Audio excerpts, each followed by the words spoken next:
Silverstone 2 weeks ago was a dramatic and classic race.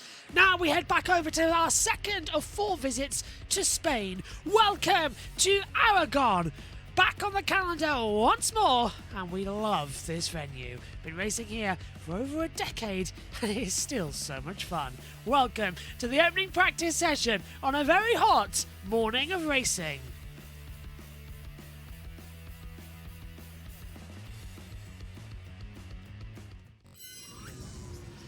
Green light, and away we go then for the opening 45 minutes of practice for the Aragon Grand Prix. Good morning, everybody. Welcome to JB Motorsports' coverage of this amazing event.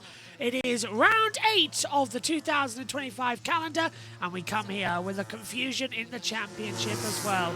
After an unpredictable race, Marc Marquez still leads the championship, but this time just by 24 points to Alex Marquez. Both of them having a crash at the British Grand Prix. Pecco Bagnaia finishing in 3rd, Franco Morbidelli going in 4th, Zarco 5th, Antonio in 6th in the standings. Fabio Quartararo in 8th. He could have won the British Grand Prix if not for a ride height failure. When are they going to ban those devices? But our eventual winner now moves up the championship. Marco Bezzecchi, what a race for him. He's now on 69 points for Aprilia Racing. And it's Aprilia that have dominated the headlines, with Jorge Martin announcing, with the rumours going before the British Grand Prix that he was exercising his right to leave at the end of the season. Aprilia have now put out a statement saying that they will honour that contract until the end of the 2026 season. Jorge Martin has then put out a statement saying that he is relieving himself from the 2026 contract with Aprilia. So it's all up in the air exactly who goes where. Aprilia arguing that the contract is valid and it shouldn't really apply, considering that Jorge Martin has not been on the bike for a successful number of races. In fact, he's only done half a Grand Prix this year. The only race he's actually finished is the Tissot Sprint from Qatar before his secondary injury. Jorge Martin saying that even with that development, that is not really a factor and I should be able to leave. He may stay with Aprilia, that's an option on the table, but he's not going to go back to KTM, he's not going to go back to Ducati, and he certainly won't go to Aprilia. So the only two left, Honda and Yamaha. Now, what team showed support to Jorge Martin after his initial injury in pre-season testing and his subsequent one at the Qatar Grand Prix going to Spain? Oh yeah, Prima Pramac, who last year were running the Ducatis, this year running a Yamaha, a factory Yamaha bike. I put it to you, good people viewing this, that I reckon Jorge Martin will go for one more year on the Prima Pramac with the factory Yamaha bike before moving up to the main factory team at Yamaha alongside Fabio Quartararo and replacing Alex Rins. Now, all that means is, who leaves the Prima Pramac team? Will it be Jack Miller, who has been performing really, really strongly, or Miguel Oliveira, who's had injury after injury? Well, Jack Miller has just a 1-year contract, and it could be an option that he also leaves the team. So, it's all up in the air. Silly season has very, very much begun, and nobody knows what is going to happen next. Let's check in quickly then with TNT Sports. Is right through the ranks, the way he got there, the way he delivered those Moto2 titles, coming into Tech 3 as a rookie in MotoGP, gelling so well with the French team, delivering those results for Yamaha, then heading off to the factory contract, finally getting paid at KTM, walked away from it, got rescued by LCR initially, then ended up at home with under Gino Borsoi, this man in shot, led him to finally win a MotoGP race in Pramac colours, then moved back to LCR, and you think, this is the last sort of roll of the dice for Johan. He's going to go there, develop a bike. We're not going to see him win races again. And all of a sudden, career resurgence or what? He's found a niche there. He's found a bike team, a factory that listens to his feedback. He's in the sweet spot right now. It's so good to witness. It's brilliant to witness. This is good to witness as well. Miguel Oliveira back on track, having been injured again. He's been dogged by injury now for the past few years. Through no fault of his own. Yeah. That's the lightning bit. Like, riders have injuries, but to have so many injuries through no fault of your own, there's not been a rider in their history that's had that much bad luck. It's incredible, and we know the talent that he has that's bubbling underneath, and we never seem to quite get to see it again, do we? Because there'll be another injury, so hopefully he can get a free run now. Yeah, because he needs to sort of start building some momentum, but this is like his second race. It's his second opportunity of like, now, it's almost like his season's just started at round 8. And that's so difficult because I'm sure we're going to talk about it, what is bubbling around Yamaha with Top Rank potentially coming into this championship next year, taking a Pramac ride, it looks like. We know that Jack Miller's on a 1-year contract, but then there's also rumours that Miguel Oliveira's got a clause in his contract, a performance-related clause, that which he won't have met due to injury, I will underline. So, yeah, all of a sudden for Miguel Oliveira, there's a lot of pressure on him. Sounds familiar, that story, in another team as well, doesn't it, really, with the performance clause and different grey areas. But it's an interesting situation at Yamaha. I think we can talk about Top Rank. I mean, obviously, before we get stuck into the Aprilia story, let's just, you know, talk about this situation here, because there will be people on the outside thinking, well, thought Top Rank only wanted full factory, but actually Pramac Yamaha, it really essentially is full factory now. Yeah. Latest bikes, it's the current team that won the World Championship last year with Jorge Martin. So you know the calibre of the Pramac racing squad in general, and they've got the latest bikes. We know where Yamaha have made huge steps this year, and also you'll know lots going on behind the scenes, developing a V4, and there's lots going on at Yamaha. Put it this way, Yamaha are not getting beaten like lying down. They've come back fighting, so yeah, it's a really good opportunity for Top Rank. It's as good as a factory bike as you're ever going to get, really. So, I mean, the argument is, should he have waited? Should Top Rank? By man, it's not a done deal, but all the people that normally get it right when they, let's say, when these stories break, are saying that Top Rank is signed for Pramac. So it looks like Top Rank's coming in next year. So if that is the case, what happened with the Honda scenario that we were talking about a few rounds ago, Michael? It's a difficult one to know the ins and outs of it all, but obviously Top Rank is an exciting individual, has a history with Yamaha in World Superbike, and as does his management. Keenan Sofwongo, even though he spent most of his career in Kawasaki, seemed to have a real affinity with Yamaha. And obviously, if Top Rank isn't part of that Honda equation now, who is in the lead running to step up? Is it Zarco to the factory team?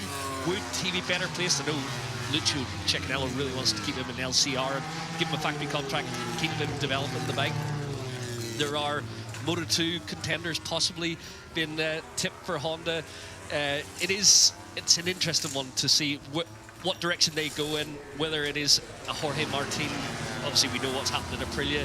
Is he the lead candidate? You've got to say he most likely is for the factory Honda spot. So, yeah, there's a lot going on behind the doors at the moment at both HRC and Yamaha, no doubt. We were just looking... Yeah, well, that's the case. That is actually the big problem at the moment, is exactly knowing who's going where, because one, Top Rank says he might go back with Honda, but does that mean he goes back to Honda for a year in the World Superbikes, then moves over to their factory team in MotoGP? Is he happy? He's not really happy with BMW, is he, in the World Superbikes? Constantly getting here, there, and everywhere treatment. So there's that to contend with as well. It's not a mess. It's just unnecessary clutter, I would say. So there's a lot to go on. There's a lot that still is in the air. Where would you like to see Jorge Martin go? Get your answers in the chat. And where would you like to see Top Rank go? So there's two different questions there for you to get into it. Sean says, would really love to see Top Rank in MotoGP. Jorge Martin is about to create a mess in the riders market. When doesn't he? In all honesty, when doesn't Jorge Martin create some form of mess in the championship? It is unbelievable.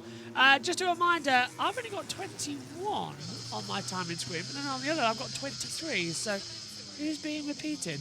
I only know there's 21 in this event, but I've got 20... Yeah, Nakagami's not here, and neither is Ayagura. Ayagura's been ruled out of this event, by the way, for injury. And Nakagami is the wild card, so... Don't know why they're appearing on that timing screen, but not your timing screen. So my timing screen's wrong, but yours is correct. I'll have to look at this one here, which shows Marc Marquez fastest on a 147.665. Alex Marquez second, 148.457. Then it's Marco Bezzecchi, Pedro Costa, Juan Mir, Johan Zarco, Fabio Di Antonio, Jack Miller, Brad Binder, Fermin Ardegui in the top 10. Miguel Oliveira, Anea Bassini, Alex Reynolds, Fabio Quartararo, Pecco Bagnaia, Augusto Fernandez, Franco Morbidelli, Raul Fernandez, Maverick Vinales, Solkat Chatra, and Lorenzo Salvadori. This is Marc Marquez coming into turn 12 past the wall and running wide off the circuit as well. And he's the man, isn't he, to blame? He is the man to blame for all of this rider market mess, because when Marc left Honda to join Ducati, he created this mess because now you can get out of contracts. You can buy yourself out of the contracts. Michael asks, isn't there a Yamaha wild card? I'm seeing 2 Monster Energy Yamahas and no third, so no wild card. I've only got 21 riders on this event. Problem is, we don't get our official documents for MotoGP until after this first session as to who's going where over the weekend. And actually, the MotoGP website has there we go. I thought it crashed for a second, but now it's back up and running. Right, let me take a look to see if it's actually working. Aha, lovely. We've got the entry bibliography now as well. Wild card for Yamaha is Augusto Fernandez for Yamaha. So there you are. Where's he? Yeah, there he is. Yamaha Factory Racing down in 16th position. So there you are. Yeah. Chantra, I go rookies. Yeah, that's good. So there was supposed to be 23, but there's actually only one. Lorenzo Salvadori on the R1. Where's on the Aprilia? Yeah, he's down 21st position as well. But yeah, there we go. So the wild card for this event is Augusto Fernandez. There you are. Other riders have done it before, Mark. Zarco did it with KTM. That's true, yeah. When Zarco left KTM, he gave it all up. As Neil was actually saying just a moment ago on the broadcast, gave up the factory KTM he waited so long for, went over to Honda, and everyone thought, oh, well, that's a stupid manoeuvre. And he's gone and won a race. And Honda are coming back. Yamaha are coming back. And Ducati's engine sort of freeze that they've put on themselves as well, actually, by sticking with last year's engine, has really put it good. I think he's on the V4 Yamaha.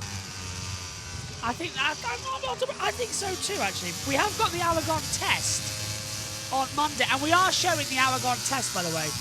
We are showing it live on JBMotorsports 2.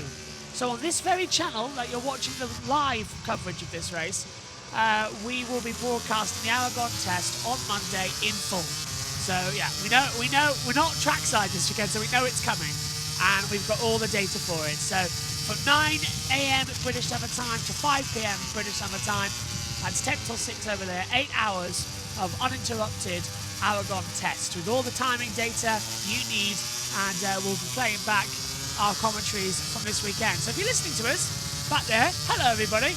Hopefully you're enjoying it as well.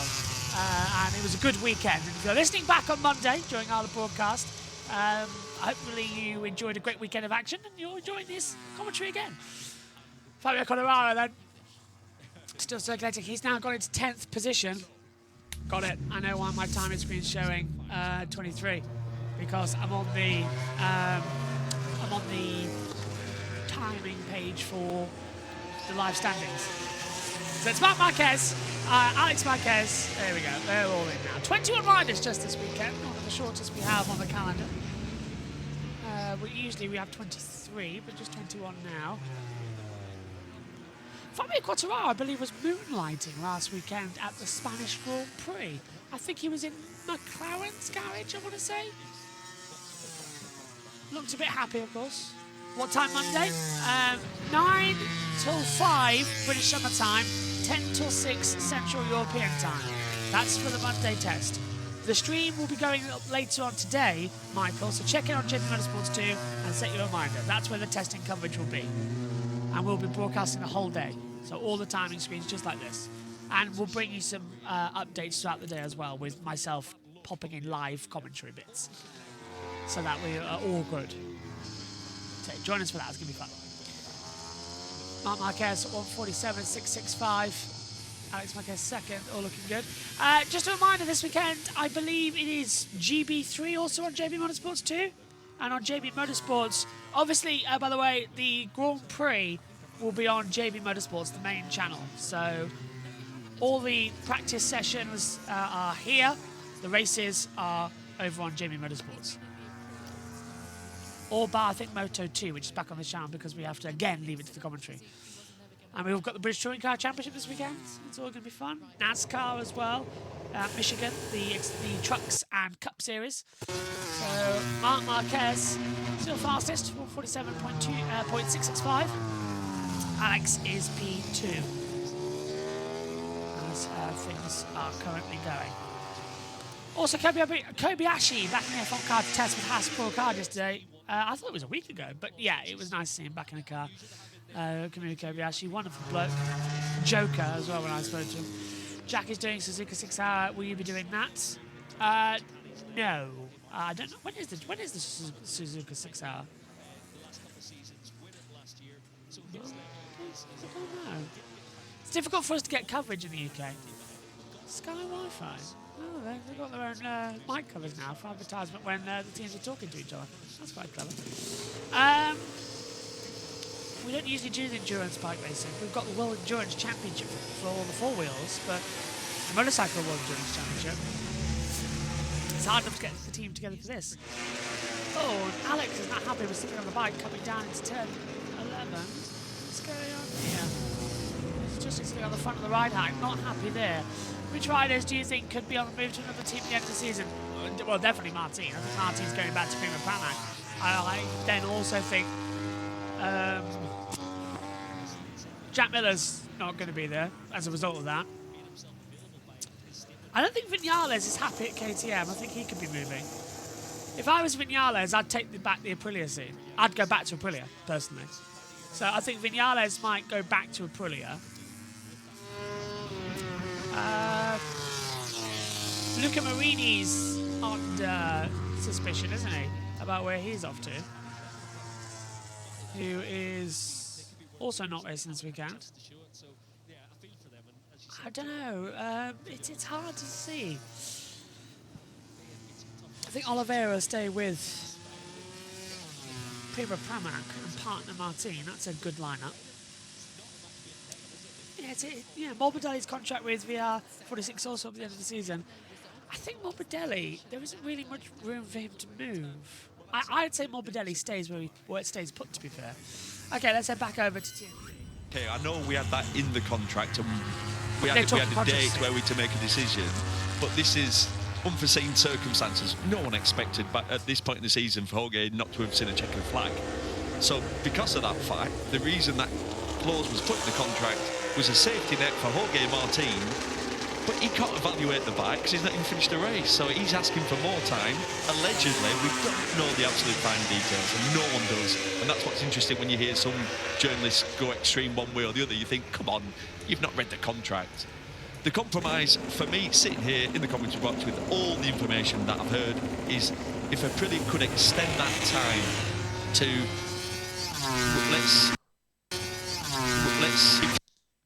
we don't know when we still haven't got a date when he's coming back to race. No, because the latest was that he was evaluated and they would have another look in a month's time.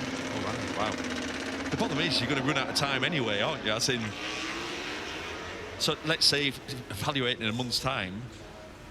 That's just before the summer break. Yeah, actually, I was going to say, and then he's going to need a minimum of 3 races on the bike to have a rough idea where he's at. The problem is by the time you get to there, if he then says, I want to leave, well, you say yes or no. Every gutter will be closed. Oh, it's messy. It gets messier for everyone concerned, doesn't it? Oh, it is a real mess. What do you think, Michael? Do you think we'll see him back out on the Aprilia this year? Yeah, I think so.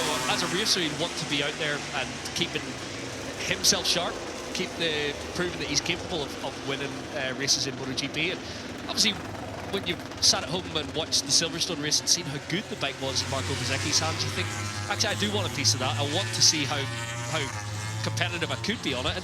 And actually, the relationship could be repaired. It could be a possible that he gets on it. He is fast. It all works. And somehow they managed to execute a deal for next season. I think that's a tough ask at this stage, but you never know. Yeah, I was going to say, do you not think it's too late? Because there's history that if you cross Jorge, as Ducati did, I think that's fair to say, because he wanted that factory ride, he was promised it never happened. He doesn't like that. He takes another move, like he did. He moved to Aprilia. Is it too late to pick up the pieces? I don't think it's too late, but the time's running out so fast. Like if there are discussions this weekend, just talk us through this, Michael, because is this a new ride height? well, we saw these. We saw that aero at Silverstone, but I don't know anything about it. Do you know anything? No, and it looks like they've added a little another tier to the actual aero effect. Hang on, did you say you didn't know? What, Michael? Have I taught you nothing? Just lie. Obviously. To be fair, where it's positioned, you think the rider's going to block a lot of any airflow to it on the back of the seat. But obviously there must be, whenever you look at the fluid dynamics of how the air flows around the bike, where it gets to, even how it comes through the fairing, how it's exhausted from the back of the radiator, there will be some effect on the seat unit. And if they can provide a little bit of push into the rear tyre, helps with traction. They do say a lot on corner entry with these seat add-ons. It does help rear contact, and it helps stabilise the bike in the fast corners. But we typically see them on the top of the seat rather than down to the side where Aprilia have added them. But they seem to work to great effect at Silverstone, at least. I said to you that's what you wanted, wasn't it? Yeah, I said to you it was something to do with the fluid dynamics. That's exactly what you said to me. In the high call yesterday, remember? Yeah, I do. Are you doing a tech piece this week with Aprilia? Yeah, we're down with Aprilia this afternoon. So could you have a little look? We will do. That's the plan. Because there has been some talk about a new rear ride height device for Aprilia, but obviously no information's been given. So if you could have a snoop around that as well. Yeah, usually they're quite good down there with the Aprilia, with Paolo and the boys. They like to obviously show off their latest technology, and it is such a beautiful little motorcycle when you go and see all the details. So looking forward to getting my teeth into that this afternoon. So some good interviews, some good tech stuff across the weekend, across our programming, as we look at Saturday. You're doing that and I'm off to the pub. Well, we're happy that you are. It's fine with us. It's not a problem. The Marquez brothers leading the way. No surprise there. No surprise there, particularly Mark. And Alex has said, even if you ride at 100%, it's not enough to beat Mark around here. So that's a pretty bold thing to say. Just want to pick up on John Mir, who's looking pretty racy this weekend, sitting in the 6th. And sort of the rise and the return of John Mir, who's actually pretty good around here. Yeah, always like this track. He's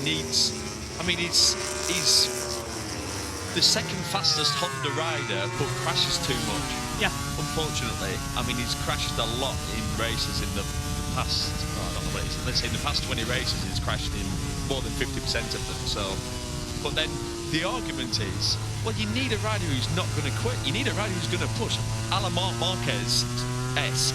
But you've sort of got to finish more, because it's funny. You need a rider in between Marini and Mir. So Marini, he has finished every race this year. I know he's injured, so he's racing this weekend, but because he crashed at the Suzuka test. But so it's like Marini's not pushing hard enough. He's working on developing the bike and getting feedback. And Mia's going, look, I'll do whatever it takes and I'll push this bike to its absolute limit. You need to aim in the middle, and you have got it in a way, haven't you? Because that's Zarco. But prior to Honda, Mir wasn't a crasher. It's not. No. His last year on the Suzuki went a bit wrong, weirdly, and he crashed quite a bit. Up to that point, he's never been a crasher in his career, through Moto3 when he won the World Championship, Moto2. Then he got on the Suzuki, won the MotoGP World Championship, COVID year. And then, the last year on the Suzuki wasn't great, but funny one, isn't it? I think the Dream Team, I was thinking about it yesterday when we were on that lovely Ryanair flight, Susie. Oh, it was great, wasn't it? Oh, yeah. Anyway, to this said about that. There were no chimps coming out. No, not at all. It was a lovely flight. I was thinking, the Dream Team for the Honda Dream Team is factory team is now Jorge Martin, because he's on the market, and Zarco. Put Zarco in that team. I've decided, and everyone's going, oh no, he wants he likes the satellite feel. No, stick him in that factory team for me. And then in LCR, keep Marini, because he's part of the development of helping improve this bike, and Mir. So the two factory riders, they've been demoted down to the LCR, and you've got Jorge Martin coming in, and you've got Zarco, who's been rewarded for 2 fantastic years. That's your dream team. Yeah, that's been. What about Pedro Acosta? Yeah, I know Pedro Acosta. Obviously, I'd pick Pedro over Marini or Mia. And then, yeah, but he's got a contract, Susie. I know. The point is, I suppose, really, a lot of this, it depends very much on what happens with Jorge Martin, Yeah, because it does. will cause a massive domino effect. And KTM with, obviously, Acosta. Yeah. You know, if Acosta's management want to buy him out of his KTM contract, if KTM continue next year, which I'm 90% sure Yeah, they they are. will. They've said they will Yeah, continue. okay. They've got a contract with Tech 3 as well to the end of next season. But there is obviously Honda have deeper pockets than KTM right now. KTM in financial crisis have received funding from Bajaj, more to prop up the company prospects rather than the race team side. But obviously, if there was a bid for Pedro Acosta's services from HRC to buy him out, you got to listen to that. It would be a few million on offer, you would imagine. Staying with the scenario of Tech 3, with KTM, Tech 3 rumours about Gunther Steiner being involved. That could be interesting, yeah. What do you make of those rumours? Well, essentially, if you look at all the independent teams now, people are looking at MotoGP with Liberty Media taking over, and there's more interest of people wanting to get involved in MotoGP. So the independent teams, almost their stock value's gone up. The value of owning a team, of owning grid slots, has gone up. There's more interest. So someone like Hervé, it sounds like he's got a few options, hasn't he? I mean, Hervé strikes me as a man, as we know Hervé really well. You feel like he wants to do a half a step back, but he doesn't want to let go, and you can't blame him, because this has been his life. Obviously, his daughter and is involved in the team. So you can imagine Hervé doesn't want to sell out completely, but for someone to let's say, invest in Tech 3 would be probably an exciting prospect for him, because it'd be a financial gain, and then share the workload. And we saw him obviously step back from IRTA last time out, with Lucio Cecchinato taking his place after 20 years of being president of IRTA. But so do you see the scenario the same way? Obviously Gunther Steiner's been to loads of MotoGP races. We always wondered what he was doing here, but maybe this is why.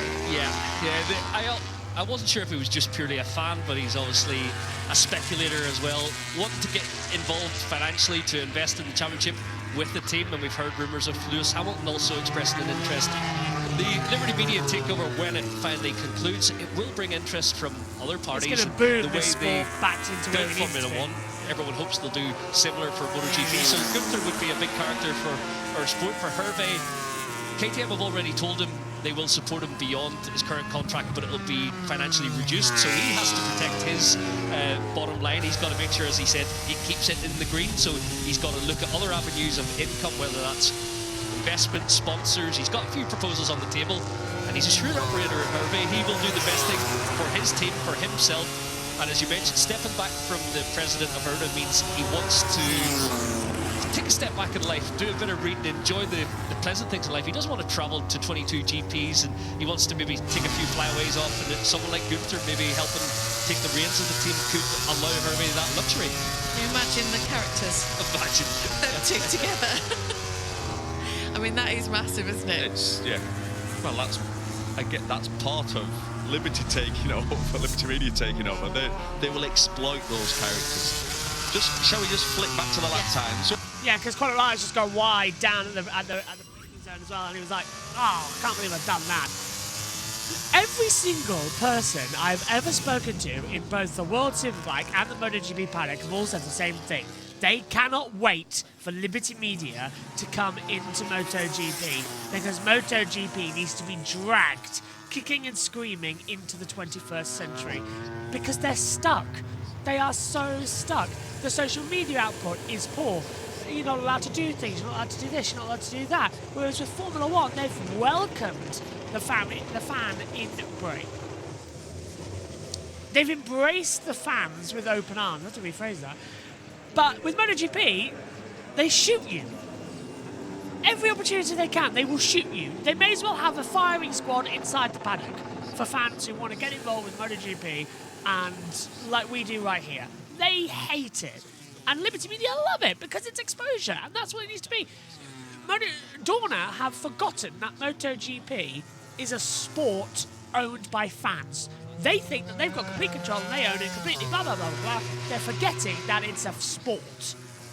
And its sport is owned by the fans. And Liberty Media remember that, and they've opened up they've opened up Formula One so much now. Honestly, the changes is unbelievable. And now we're really hoping that when Dorna are sold to Liberty Media, yes, Dorna will still be in control, but Liberty Media are going to be revolutionising this sport. Right, what have we got here? Well, for Jorge Martin last season, you know you are not going to get the factory Ducati ride when Mark is also in the conversation as he was riding out in the GP23. Maybe not entirely like he's not going to get that spot, but if Mark is in the mix, it lowers Jorge's chances. And now Mark is making Pecco look like wingman of the Nova Ducati factory team. So just what's your opinions on the take above? I agree. I think, if anything, I could see Bagnaia leaving. And if Martin then wants to go to the factory ride, he's got the seat there. But, I don't know, once bitten, twice shy from both Ducati and Martin's point of view. Ducati blindsided Martin by saying, we're actually going with Marc Marquez. And Martin blindsided Ducati by saying, OK, well, now off to Aprilia after the Mugello test. This time last year. So, yeah, it was weird. Let's have a look. From Rainy Jakarta say, hello. Well, actually, Formula E will be in Jakarta in 2 weeks' time. So that's going to be fun. Hello. And, yeah, I'm commentating that one from a hotel room. I don't know if I get to do qualifying, but I know I definitely get to do the race, fingers crossed. I'm there for that one. If not, then we need to find a new commentary because we're at Alton Park that weekend for the British Touring Car Championship trackside in 2 weeks. So, yeah, we're going trackside in 2 weeks.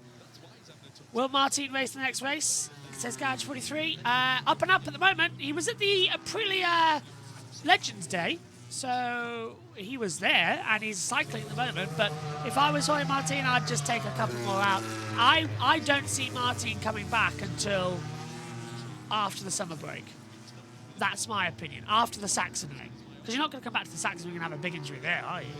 I reckon Red Bull ring would be the first time we see him back. Maybe Brno at the Czech Republic, that could be an option. I can't remember what the calendar looks like at the moment. They change it so much, I can't remember what the calendar is. Where are we? So we've got Italy next. He won't come back to Mugello. Netherlands, that's an option. Won't come back to Germany. Czech Republic could be it, but it's actually the Grand Prix of Tunisia. I reckon Austria. Austria is the likely one for me.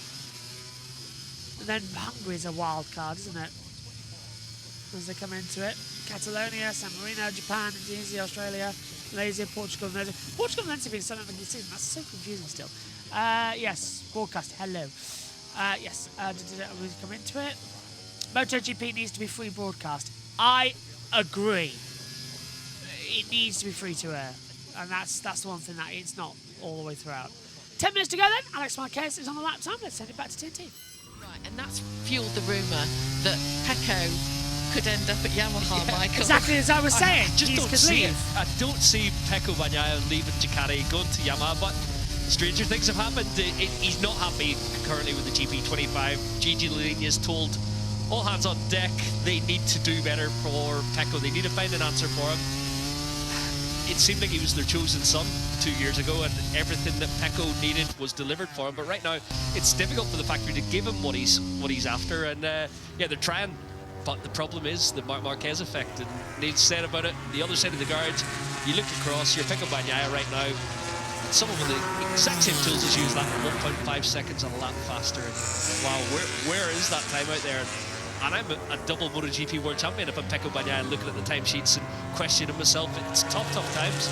So if you're Pecco Bagnaia, what are you going to do? Oof, yeah, try and get rid of Marc Marquez somehow, but that's not going to happen in a hurry. Anywhere. He's not going anywhere. But yeah, his world's changed when Marc Marquez signed that factory contract. It's a no-brainer what you Which do. was a year ago here. I'll answer your question. You get on a Yamaha. Yeah. No point in continuing. What are you going to do? Obviously, he's going to ride with Mark next year, and it's going to be more of the same on the 2026 bike, which won't work for Pecco, work for Mark. So he's going to have a miserable season. So what's he going to do? He's going to speak to his management and say, get me the best factory opportunity. I want to enjoy my racing again, and just maybe, like last year, I'll be on a better bike than Mark, so Yamaha might make a step. But this will be for 27, and just maybe I can beat him. But if I'm riding the same bike as him, I'm not going to be able to beat him. So that's the reality of it. That's Yeah, I suppose I'm thinking too much with Italian, thinking they're partisan, they want to keep the rider, but you think of Pecco's management, the R46 team, they've got a relationship with Yamaha. They know that what Yamaha can do for the Italian rider to give him the feeling, and arguably Pecco's super smooth riding style, the way he can use the front tyre, could work for Yamaha. So maybe he is looking, not everything's as rosy as you would think inside the Ducati garage. Perhaps he is looking at pastures new. And it's fair to say that there is going to be a lot of gambling going on during the negotiations, isn't it? Do you know what? That is the line, Susie. There's going to be a lot of gambling because there's a lot of unknown. We have got the biggest unknown coming, not next year, but the year after that.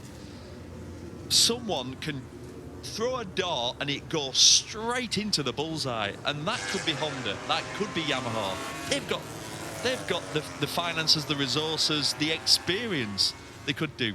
Ducati could continue to dominate and they hit a bullseye. Aprilia might just hit the sweet spot. KTM, you know, like almost like the forgotten about manufacturer, could hit the sweet spot. So you just don't know. But there's one thing you do know, Susie. If you line up on the grid on the same bike as Marc Marquez, Oh, lost signal. There we go. because tests have shown he's beaten every one of his teammates and he's destroying his two-time MotoGP teammate right now.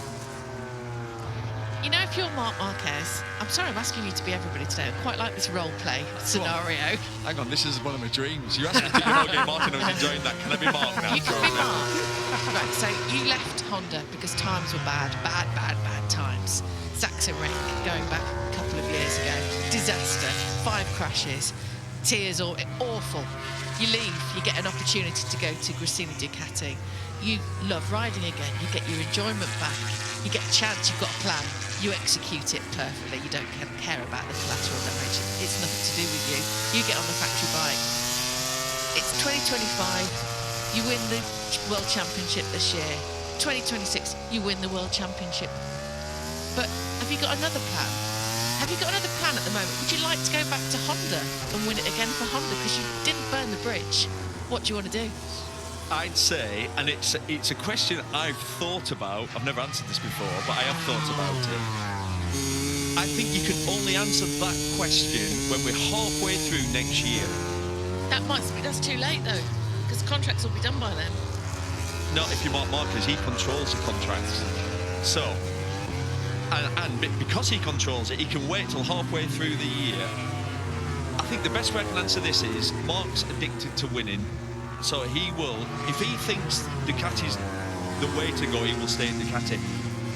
It's nice to think, the romance of, I tell you what would be lovely, it'd be nice to complete the circle, go back to Honda, give him the first chance. It'll also maybe have 10 victories at that point, which beats a certain record that's already there by Valentino, obviously. So does that give the luxury to take a gamble and go back to Honda, or are you like, nope? No, he's addicted to winning. Yeah, I think I agree with you.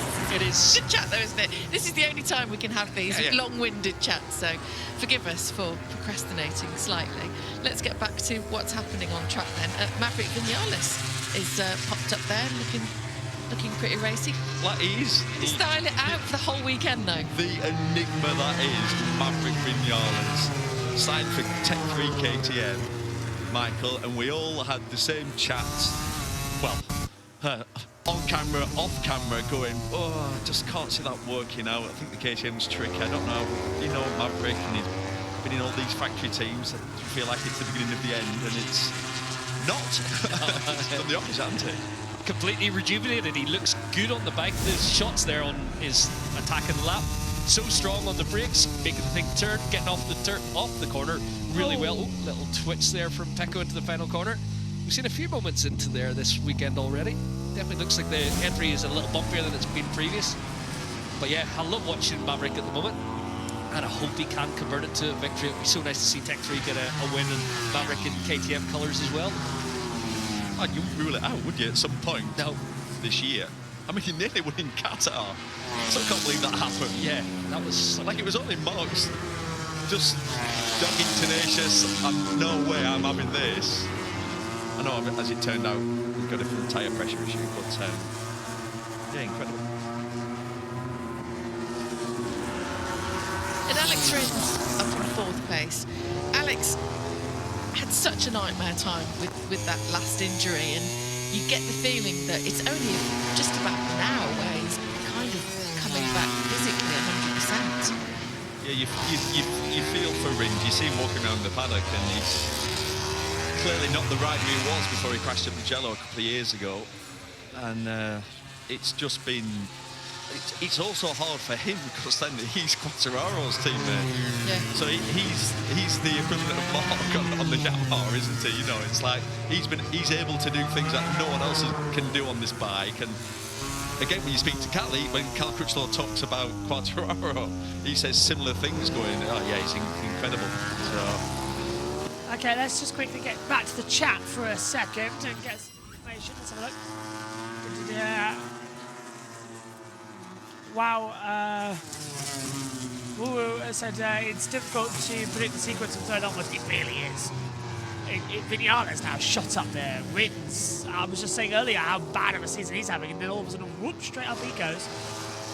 Imagine Mark did what Rossi did, left his original team to join another ultimate powerhouse manufacturer team, then years later back to the manufacturer he worked with throughout his career. Mark would never go back to Honda. That was an ugly divorce that spread out over a long time. Mark is rejuvenated with Ducati, and I don't think he'd ever go back to Honda because they didn't listen to him. If that ever happened, I'd be very surprised. Oh, and Pecco nearly dropping in at turn 1 as well on the inside. He's as puzzled as to why that happened as we would be. Brakes, front goes up, rear comes back down, turns in on the left, mid corner, bang! As soon as he pulls the throttle, just twitches. That would have... There's no reason that could be doing it. There's no cold front tyre. Track temperature's at 42 degrees, air temperature 26. The tyres are up to temperatures. Not like Silverstone where we have a cold front. Soft fronts, medium rears. What's he on right now, actually, Pecco? Hard front, medium rear. Could be a hard that's causing it. It's a bit unlikely, isn't it? But still. So just a reminder to you, coverage details this weekend to practice and qualifying live on JBMotorsports 2, as well as warm-up and the Moto2 race, the Moto3 race, MotoGPs, Sprint and Grand Prix all live on the main JBMotorsports channel. And then on Monday, we'll have the MotoGP Aragon test live from 9 AM. And this time I won't be doing it on my phone, trying to, on a bus back from Donington Park to the train station, desperately trying to get things sorted. Still milk on my too, actually. Yeah, and we can't wait, by the way, for what is going to be a great test day. Lots to do on that day. Yamaha V4 testing. And again, Mark now, coming through the wall section, turn 12. Mark was a bit unusual as to why the bike stepped out of the rear. So we've got Bagnaia stepping out the front, Mark's stepping out of the rear. Between them, they've got a good motorcycle, but yeah, checker flags out. Mark's topped the session, 146.974. Alex is second, 148.012. Just a strange end to the day for Marc Marquez, for FP1 at least. Practice this afternoon, 1 hour in length. That's going to be the critical hour to TNT. If he rides like that, he'll end up in hospital. It will not work out at all. And he won his second ever Grand Prix and the World Championship in his first year. So I think Top Rack's freaky talented. He's an absolute alien to me. I watch him do things on a motorcycle that I can't believe, and I've been watching bike racing for a long time. So, like, I'll talk to Cal Crutchlow, and Cal's going, honestly, Neil, I think he'll really struggle. So that's what, and I'll use Cal as an example of somebody I really respect. But my opinion is that Top Rack's going to be outstanding. Not standing there, looks like Mott's going to his tyre. He must have had a strange moment or feeling, and he was looking back at something. Just to clarify the scenario there at Pramac Yamaha, obviously Jack Miller's on a 1-year deal and Miguel Oliveira is on a 2-year deal if you're just coming into this practice session. That's why we're talking about the scenario with contracts, but we've also discussed the fact that contracts can just get ripped up and thrown away depending on how much money's involved and how good your lawyer is. The fact that there will be a performance clause in Miguel Oliveira's contract. He's been injured, but he won't have met those performances, and his seat could be precarious, as could Alex Rins, although he's jumped up to top 4 now as Bsky does best him there in his last fly lap. But good session for Alex Rins. He needs to perform, he needs to show a little bit of that old magic if he wants to keep his place in the factory Yamaha garage. I think Mark might be disappointed in the end because Alex less than a second managed to just get inside a second. It's only 0.9. So only, yeah. I was just looking at that. Let's just forget the fact that Mark is there and look at everybody else for a moment, because obviously, like you say, he's almost a second faster than everybody else on a different world. Yeah, Alex Marquez leading the best of the rest, with Bez bringing the momentum from Silverstone. That's really good to see. Really, really good sign. And it didn't show him too much, but it's done a lot of laps, stayed out there, so they've put some mileage on the tyres. We know it's so abrasive round here on the left-hand side of the tyre. It's positive.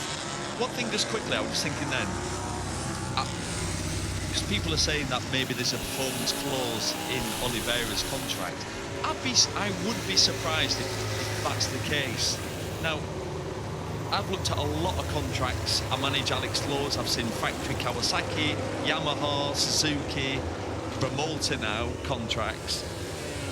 I've dealt with some of my contracts. I've never to this day. Is that different to you? Is that slightly different?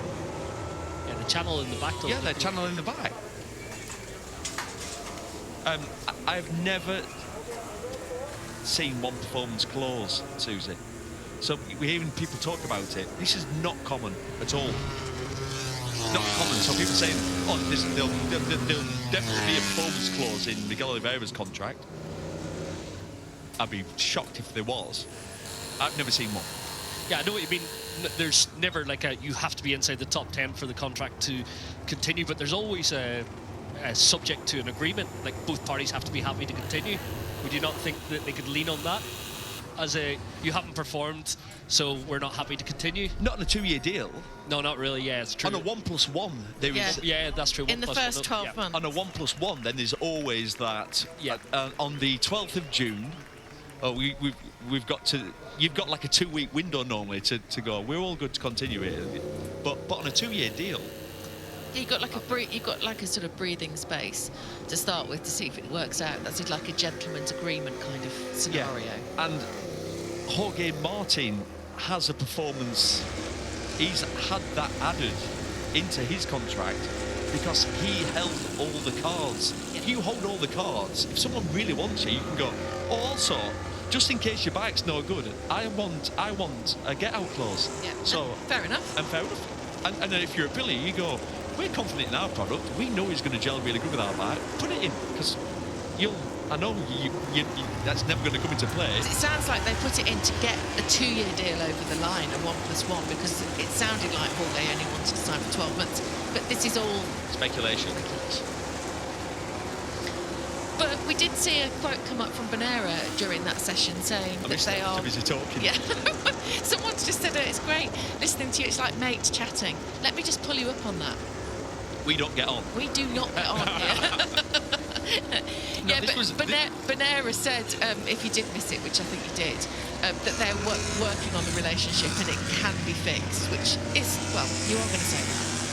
That's so true. But I still think it can. There is an opportunity. Let's hope it can be, because essentially the bottom line of this, and I should have said it at the end of the extremely long chat we had, is this championship is better with Jorge Martin in it. Yeah. He's one of the superstars. He provides the action, and yeah, we need him back to see what he can do on the Aprilia. And I guess if you're Paulo Bonora, team manager down there, you've got to want to have him in your fold. You've got to want to see that #1 kit out there. You believe that you've developed a package that he can win on, and it's just a matter of time. Get him back, show what he's capable of, and we can repair this relationship. It's not too far gone. I wonder what the relationship is at the moment in the factory Ducati team, because we do see body language of some kind of slight. It looks a bit disgruntled, Davide Tardozzi, quite often in there now. It's always been like a furnace of pressure and anxiety all the way around the relations, and you know, we've talked about it in the past, but it feels bristly, doesn't it? Yeah, it does feel it. You sense it. What will be going on is they'll be jumping through hoops to try and help Pecco. They really will. They won't be just going, look, Mark's doing this. They will be changing things. They want Pecco to obviously get results. They want Pecco to win races, so they won't just be saying, get on with it.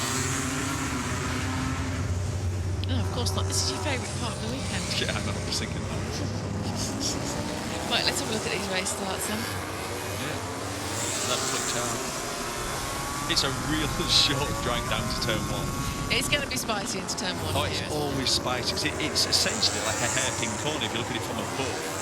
It is really, really tricky, really tricky. And we've seen shenanigans over the years. Literally, you let the clutch out of the GP by, you hit second and grab the brake. Yeah, literally. You don't even get into third. They will put it back to first gear as you approach turn 1 on lap 1. You would imagine there's a bunches in there, unless you are the lead rider through.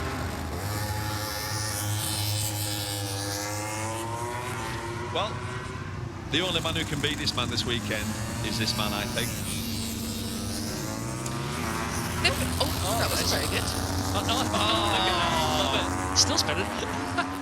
You know when you're confident, when you let the clutch out, it starts to spin, you take your hand off the handlebar and give it the old victory sign. Davide's face. Yeah. You just remembering your conversation last year, Neil, about the lower device. It doesn't make these bikes spin, remember? Yeah, exactly. I'm glad you explained that to us. So look, it's still spinning. It's spinning now. Oh, that's awesome. So now, right, you can see it smoking. This is where I feel like, this is when Mark, we've seen him make mistakes in the past. This is like it's an Austin weekend where he's got such an advantage. Exactly. It's the weekend that he's weekend's got in his pocket where he's messed up. Where he messes up. And that's what I'm feeling now. Even doing this is risky. Look, it's still spinning. It's smoking. Like, I wonder if He's not had a win in 3 events. Yeah, and I feel like Tardozzi's a strong enough personality to go into his motor, or when they're doing the debrief and go, can we quick chat? Whoa, remember Austin? Remember, where was the other one? I remember Jerez. Yeah. Like, that's... Well, you've got it in the can and then you haven't. Yeah, because it almost allows us. Do you know, it's funny in this job. You want to create a bit of jeopardy when things are seemingly running away. But I just can't believe in any jeopardy. Mark, not around here. But we couldn't in Austin. Yeah, true. True. He had a 2-second lead after about 4 laps in that when it obviously the mess of the start, and then he clipped the curb. There's going to be no rain this weekend. There's no weather scenario. There's no rain because Sylvan's not here. And if Sylvan was here, he'd have his app out. I've got to look at my app. It looks like it's I think it's going to rain. I think it's going to rain. So I've got a cycle for you. Well, he's got a long stint this weekend. Yeah, it's only 8 hours, isn't it? It's Spa. It's Spa, though. Yeah, one of the best tracks in the What world. a track No. on a bike. Yeah, if you missed that, by the way, don't forget, we've got all the coverage live. Starts tomorrow, 11 o'clock on TNT, Sports 4 and Discovery Plus. So you can multi-screen and watch our Sylv Did he on ride track. there? Did I see that? He rode there on a GS. Did it? He's such a corporate man, is Sylvan there. Did you see it on his Instagram? Yeah. We're spinning. Hey, fair play to Jake Dixon. That's a good point. Let's just, yes, the helmet obviously at Silverstone. that was designed by Sylvan's son, Luca, who's obviously suffering cancer at the moment, and the 2 charities that work with him.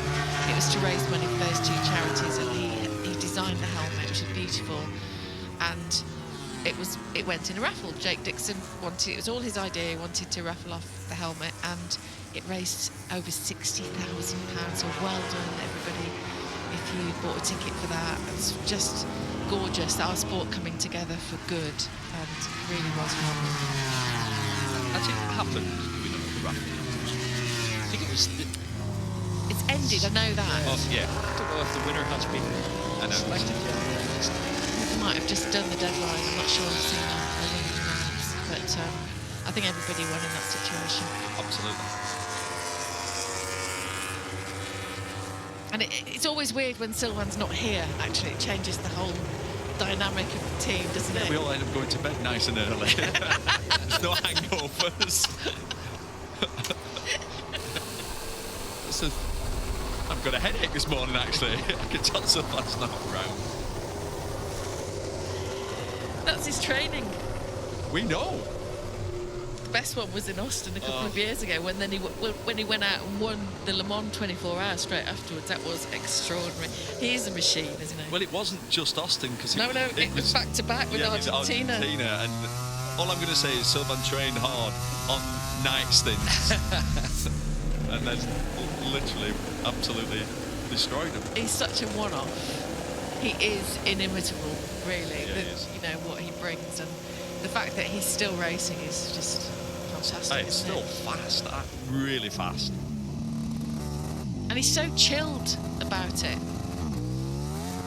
Well, he's 6 children, and he's chilled. Yeah, good point. Let's talk about this man one more time and what he can do. Not Mark, Pecco this weekend. Well, it's a track he got his first MotoGP victory on in a really good battle with Marc Marquez, if you remember that one. And it was from that moment on, I think Pecco's won about 30 races, MotoGP races. It's a track he goes well on. There's a test here on Monday, so you'd hope that they've got things to think about or try.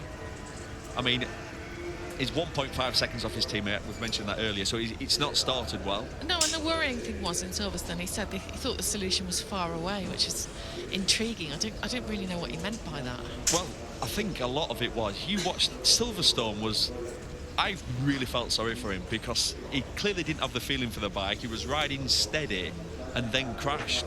It wasn't like he was not pushing at all, which I felt so sorry for him. That's such a confidence thing, he was doing what any rider would do. You don't have the feeling, so you think, well, I'll just pick up some or try and work into a bit of feeling, and then he went down. So, well, it's Marc Marquez, his fastest from Alex Marquez, Marco Bezzecchi, Alex wins, Mavi Vinales, Pedro Costa, Juan Mir, Ferdinand Aguirre, Franco Morbidelli, and Pecco Bagnaia, your top 10. Then it's Fabio Quartararo, Johan Zarco, Brad Binder, Jack Miller, Augusto Fernandez, Fabio Di Giannantonio, Ralph Fernandez, Enea Bastianini, Miguel Oliveira, Solcat Chancha, and Lorenzo Salvadori. That's it then for the first free practice session. We'll be back later for the practice hour, a very critical hour, when we'll decide the running order for Q1 and Q2. We'll see you then. And about 2 hours' time. Bye-bye.